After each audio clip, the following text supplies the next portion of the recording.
Alright, this is going to be an oil change on a 2013 Chevy Impala. What I like to do is pop my top off. One thing that does, and I put it right here. This is a good tip. This right here will remind you to put oil back in the car once you drain it out. Trust me. Sometimes you forget, you get sidetracked, you never know what's going to happen. So I put it here, so when I slam that hood, I'm like, what the heck, it didn't close. That right there lets me know. So today I'm going to use me a oil filter, some oil filter pliers. You really don't need them. The oil filter is right on top, so you can easily, sometimes just twist it by hand. But if it's on there really tight, use these pliers. If you don't have any, they have them at AutoZone, little cup. Pretty cheap if you're gonna be doing this stuff. All right, this one, let's see how low it is.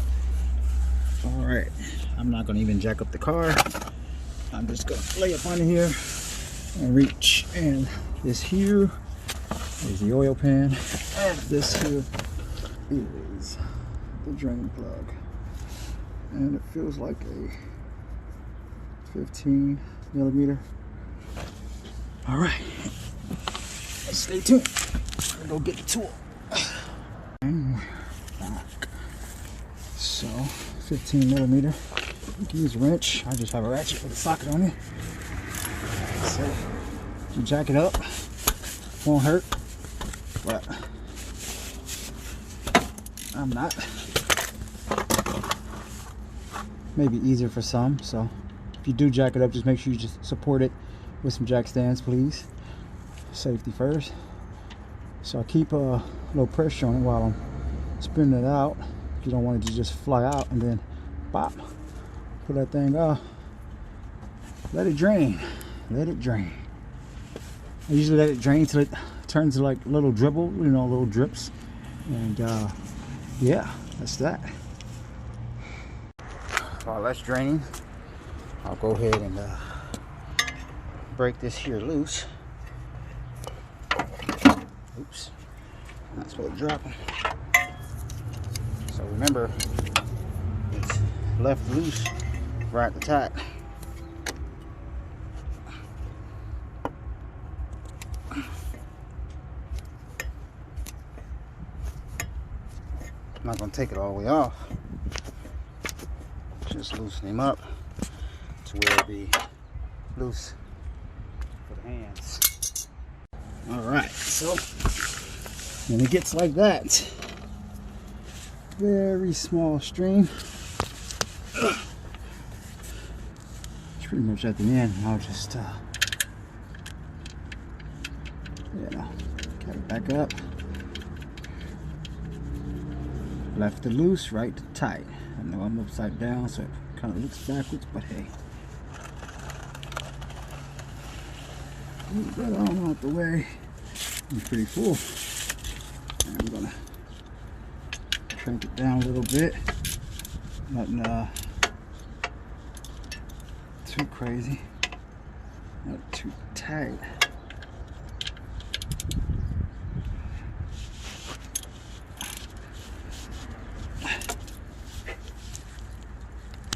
Yeah, that's it. Gotta make sure that thing's tight. You don't want it to come off while driving. All your oil just dump out, I'll leave the pan right up under here because the oil filter is gonna drain also right into, you can kind of look down. Yeah, so that's, if you can see where it is. Not really, but there we go.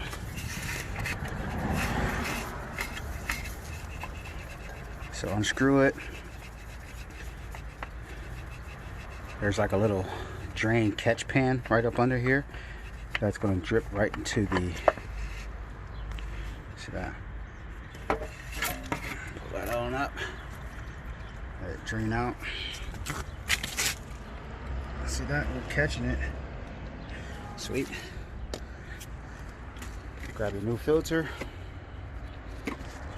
Now what I like to do, because here in California, we can take our old oil to like AutoZone, any parts store. They'll usually recycle it for us. So I pour the old oil back into the container, cap it off, drop the container off, and you know, that's it. Because you know, you're not supposed to throw it in the trash. So that's just one of those other little tips. You know, hope that answers somebody's question. So when you're done doing the oil and you add it back in, you know, you pour it all in, I always start the car up, make sure there's no knocking, no tapping. You can also go out and look and make sure there's no leaks. See that one's in here, the little car with the eye next to it. You're going to hit it until you get out of here. It's going to be there, blank, and then you're going to hit it once and it's going to go there. Once it gets to there, you'll see the percentages on. You're going to hold down the check mark, hold it down about 3 to 5 seconds, and it'll reset to 100% oil life. All right, thanks.